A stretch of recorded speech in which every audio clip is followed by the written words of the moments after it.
안녕하세요. 매주 금주 가계부를 올리고 있는 30대 직장인입니다. 이제 2022년도 다 지나가고 2023년 1월인데요. 제가 지난 2022년에 일한 지 만 9년이 됐어요. 그래서 그동안 연소득을 좀 비교를 해보면서 어느 정도 연소득이 올랐고 앞으로의 계획과 목표는 어느 정도인지 한번 얘기를 해보려고 합니다. 새해를 맞아서 이렇게 목표를 정해보면 좋을 것 같아서요.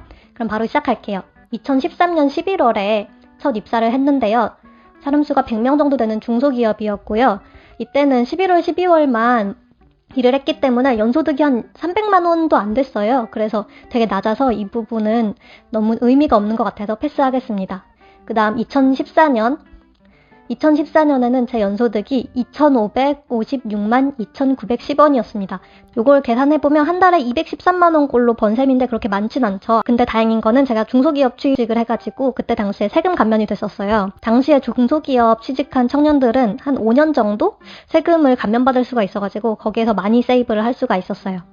2,500만 원이라는 연소득이 사실 그렇게 높은 건 아니었죠. 그리고 저는 서울에서 혼자 자취를 하고 있었기 때문에 돈을 모으기가 더 빡셌던 것 같아요. 월세도 한 40만 원씩 나갔거든요. 이 당시에는. 그래서 이때는 돈을 이렇게 많이 모으지 못했고요.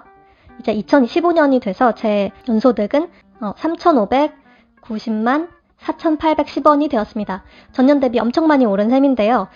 전년 대비 1천만 원 정도나 올랐어요. 직전 연봉이 워낙 낮았다 보니까 정말 많은 증가세였고 그래서 월별로 받는 실수령액도 꽤 늘어났기 때문에 그래도 조금 더 여유 있게 살 수가 있었고요.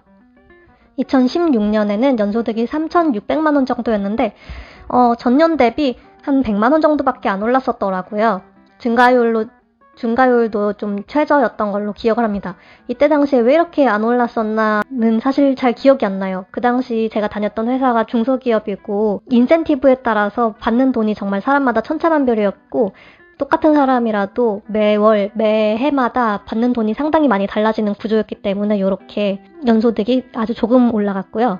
그리고 2017년에는 연소득이 3,997만 1,710원이 되었습니다.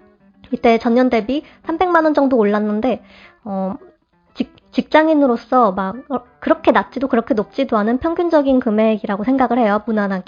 무난한 증가세라고 생각을 하고 이때부터 제가 전셋집에 살기 시작을 해요. 월세가 아깝다는 생각 때문에 전셋집에 들어가서 아무래도 월별로 들어가는 돈을 조금 더 줄일 수는 있었습니다. 2008년도 연소득은 4,415만 2,210원인데요. 드디어 4천만 원대를 뚫었습니다. 이때. 전년 대비 500만 원이 오른 셈이고 이때 당시부터 제 연봉에 꽤 만족을 했었던 것 같아요.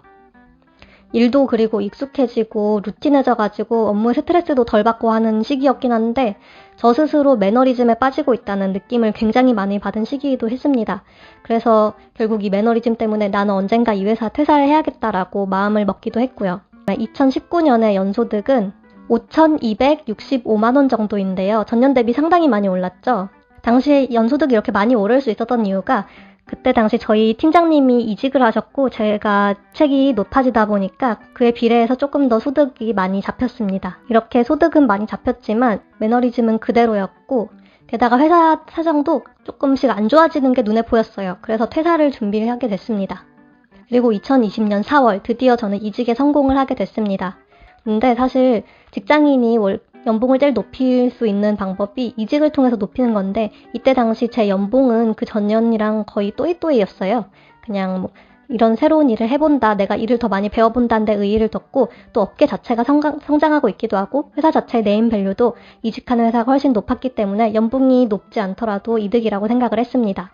그리고 이렇게 이직한 첫 해 2020년에 연소득은 5,300만 원이었는데요.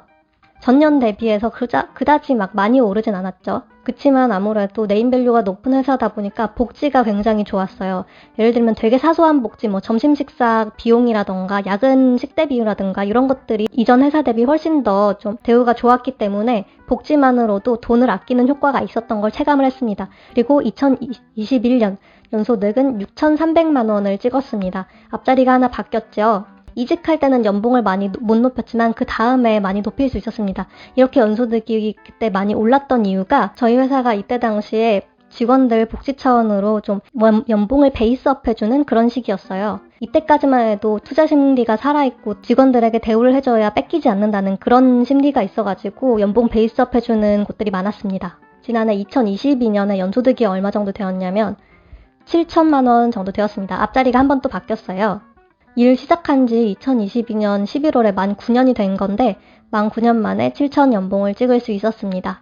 그리고 이번에 2023년도 저희 연소득 목표도 잡아봤는데요. 사실 지금은 회사 상황이 좋지만은 않은 상황이고 또 경기도 워낙 침체되어 있어서 그렇게 높은 정도의 수준을 바라면 안 될 것 같고 좀 보수적으로 목표를 잡아봤습니다. 연소득으로 쳐서 5% 정도 상승을 목표로 잡았고요. 이렇게 하면은 7,400만 원 정도의 연소득을 얻게 되더라고요. 사실 이직도 생각 안 해본 건 아닌데요. 근데 지금 너무 시장 상황이 안 좋은 것 같고 확실히 헤드헌터들한테서 오는 연락도 확 줄어든 게 체감이 되더라고요. 제 직무가 또 돈을 벌어오는 직무는 아니다 보니까 기업들이 돈이 없으면은 채용을 늘리지 않는 직무여가지고 그런 것 같고요. 저의 장기적인 목표는 일단 이 업계에서 업종을 한번 바꿔서 이직을 성공하는 겁니다. 다른 업종에서 언젠가는 일을 하고 싶은 생각이 있어서 당장 지금은 아니더라도 언젠가는 이직을 했으면 좋겠다는 생각이고요. 그치만 올해는 이직보다 회사 일을 좀 더 잘하는데 목표를 좀 두려고 합니다. 유튜브를 부업으로 삼아서 수익을 조금이라도 더 벌어보는데 목표를 두고 있습니다. 사실 제가 이 유튜브 채널도 운영하지만 다른 채널도 운영하는 게 있고 정말 소소하게나마 광고비로 받는 것들이 있는데 정말 용돈 정도도 안 되는 작은 금액이지만 이번에는 이런 수익을 조금 더 높여보고 싶어서 목표로 잡아봤고요. 약간 걱정되는 게 있다면 제가 올해 결혼을 하는데요. 결혼을 한다는 게 이직에는 그렇게 좋은 일은 아니기 때문에 나중에 제가 원하는 직종으로 이직이 힘들어질 수도 있겠다라는 생각은 하고 있습니다.